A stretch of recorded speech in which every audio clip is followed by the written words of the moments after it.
అంత గొప్పగా చెయ్యాలి. అంత గొప్పగా చెయ్యాలంటే చక్కగా శ్రావణ శుక్రవారం వస్తోంది అంటే లక్ష్మీవారం నాడు మధ్యాహ్నమే మామిడి మండలు తెచ్చుకుని తోరణాలు కట్టుకుని అయిన దానికి కాని దానికి పనివాడు పనిపిల్ల తోరణాలు కట్టక్కర్లేదు, ఇంట్లో వాళ్ళు కట్టుకోవచ్చు తోరణం.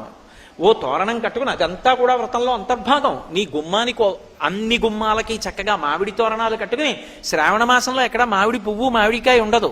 ఎక్కడికెళ్ళి మామిడి చెట్టుకి 4 మండలు కోసుకుంటారన్నా ఎవరు ఏమనరు. తెచ్చుకుని ఆకులు కట్టుకోవడం ఎందుకు? 4 కొమ్మలు నువ్వు వెళ్ళి తెచ్చుకోలేవు. తెచ్చుకుని చక్కగా తోరణం కట్టుకుని ఇంటికి లక్ష్మీప్రదంగా గడపలన్నిటికీ కూడా పసుపు రాసుకుని బొట్లు పెట్టుకుని అది వ్రతమస్తి మనోహరం. ఏవేవి లక్ష్మీ స్థానములో ఆ లక్ష్మీ స్థానములన్నీ కూడా అలంకృతము కావాలి. అసలు లక్ష్మీదేవి పరవశించిపోవాలి ఆ ఇంటి ఉత్సాహానికి. అదంతా కూడా ప్రకటనమయ్యేది పూజలో. అసలు